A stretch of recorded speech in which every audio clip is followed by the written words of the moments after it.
hay tres personas distintas, el Padre, el Hijo y el Espíritu Santo, que subsisten en la esencia divina de la Trinidad. De manera que nosotros tenemos un solo Dios que subsiste en tres personas. El Padre es Dios, el Hijo es Dios, el Espíritu Santo es Dios. El Padre no es el Hijo no es el Padre y el Hijo no son el Espíritu Santo. Cuando el Señor Jesucristo, por ejemplo, nos da la gran comisión, Él nos dice claramente en Mateo 28 que nosotros debemos llevar el Evangelio para hacer discípulos a todas las naciones, bautizándolos en el nombre, no en los nombres, sino en el nombre del Padre y del Hijo y del Espíritu Santo, enseñándoles que guarden todas las cosas que yo os he mandado. Así que aquí tenemos un solo nombre, en el nombre del Padre y el Hijo y el Espíritu Santo. Ahora, esta doctrina es un misterio. Y aclaro, un misterio no es lo mismo que un enigma. Un enigma es una pared infranqueable que no podemos penetrar. Un misterio es un océano sin fondo en el cual nosotros podemos sumergirnos porque Dios nos ha revelado en su palabra que Él es un Dios trino, pero nunca vamos a tocar pie. No importa qué tan profundo lleguemos, nunca vamos a entender del todo cómo es que tenemos un solo Dios que subsiste en tres personas. Ahora, con respecto a las analogías que a veces se usan para tratar de explicar la Trinidad, el problema con esas analogías es que muchas veces terminan distorsionando la doctrina bíblica. Por ejemplo, algunas personas dicen que la Trinidad es como el agua, que en ocasiones aparece de manera sólida, en otras ocasiones aparece de manera líquida y en otras ocasiones aparece de manera gaseosa. El problema con esa analogía es que está confundiendo las tres personas de la Trinidad. Vuelvo y repito, el Padre no es el Hijo no es el Padre y el Hijo no son el Espíritu Santo.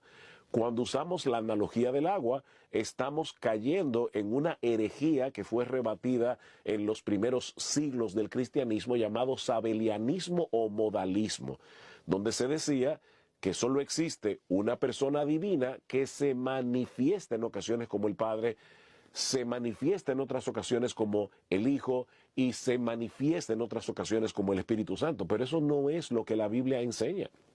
Nosotros vemos a Cristo en el bautismo orándole al Padre. O sea, aquí tenemos al Hijo orando al Padre y luego dice que el Espíritu Santo descendió sobre él en forma de paloma. Así que evidentemente el Hijo está orando aquí en las aguas del Jordán.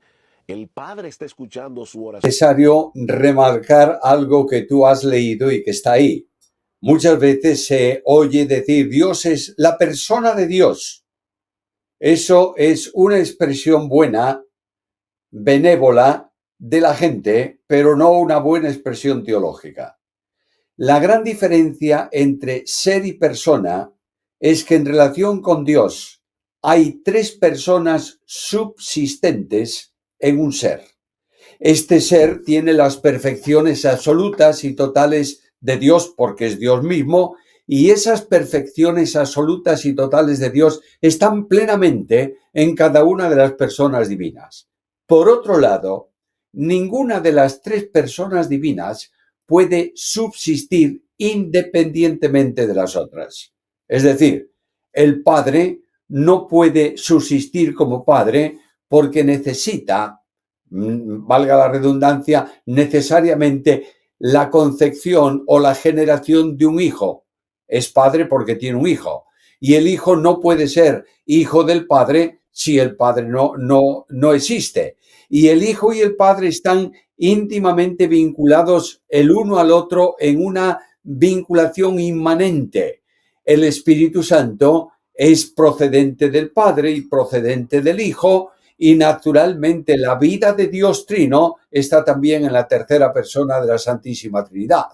La vida divina del ser divino se comunica a las personas divinas por medio de vinculación procedente. Es decir, el Padre comunica vida a la segunda persona, no con origen o como origen, sino como relación de vida. Y el Padre y el Hijo comunican vida en ese sentido a la tercera persona, no como origen, sino como procedencia. De ahí la gran discusión que se ha producido entre la Iglesia oriental y la Iglesia occidental, que es una de las diferencias que subsisten en la teología, y es que los orientales dicen que el Espíritu Santo procede solo del Padre por medio del Hijo. La Iglesia latina dice no, procede del Padre y del Hijo. Procede del Padre como razón de ser de vida de la Trinidad Santísima y procede del Hijo porque es el Hijo el que en comunión con el Padre envían al Espíritu Santo. Al fin y al cabo, el Espíritu Santo es la personalización del amor entre el Padre y el Hijo. Es decir, la segunda persona, por ejemplo, se hace persona, se manifiesta como persona en razón de que es generada, engendrada eternamente por el Padre. La primera persona se hace persona o se manifiesta persona porque es la que engendra al Hijo. Y la tercera persona es persona porque es el resultado vinculante de la manifestación de la primera y de la segunda persona entre sí. Tenemos que entender claramente que el Dios de la Biblia subsiste en tres personas que son distintas, pero nunca independientes, sino dependencia absoluta, hasta el punto de que la inmanencia trinitaria es de tal dimensión que cada una de las personas arrastra consigo a las otras dos en cualquier acción que haga. Y esto tiene una enormísima importancia cuando hablamos de la presencia de Dios, del ser divino, en el naos, en el templo de Dios, que es el creyente y que es la Iglesia. Trinidad. Bueno, es una buena pregunta. Ese versículo, visto en retrospecto, apoya la doctrina de la Trinidad. Pero la doctrina de la Trinidad pertenece a lo que se llama la revelación progresiva de la verdad de Dios. Es decir, la doctrina de la Trinidad la vemos revelada en su plenitud cuando llegamos al Nuevo Testamento. Sin embargo, si usted tiene ahí una Biblia, quiere buscar un texto, le voy a dar un texto. En el libro del profeta Isaías, capítulo 48, versículo 16.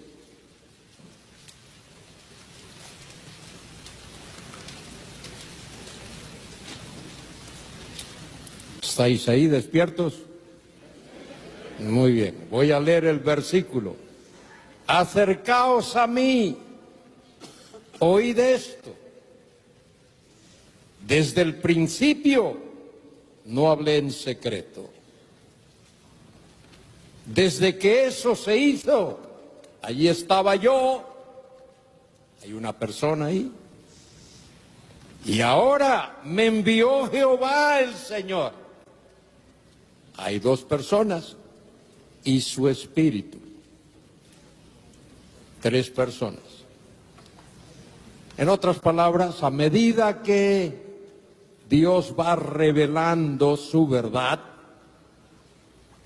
poco a poco, en retazos, progresivamente, vamos viendo que Dios se da a conocer hasta que cuando llegamos al Nuevo Testamento vemos en su plenitud esa verdad. El hecho de que el Verbo era en el principio, el Verbo, cuando quiera que el principio haya sido, ya el Verbo era. Y el Verbo era con Dios, cara a cara, frente a frente. Y el Verbo era Dios. No era un Dios, era Dios. Y ahí vemos a plena revelación de la Trinidad, del hecho de que Dios es Padre, es Hijo y es Espíritu Santo, tres personas, una realidad, una sustancia. Y de ahí podemos deducir muchas cosas. Dios tiene que ser más de una persona porque Él amó eternamente. Y para poder amar tú tienes que tener un objeto a quien amar. Y Dios estaba en comunión con alguien eternamente, de manera que tiene que haber ese alguien. Así es que yo no digo que Génesis 1:26 me demuestra la doctrina de la Trinidad.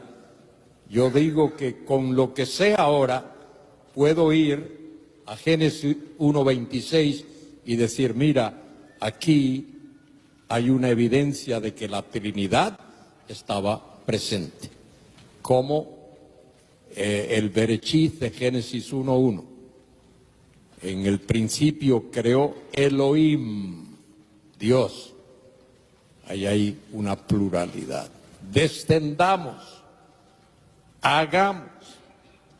Y no creo que esos sean plurales de majestad.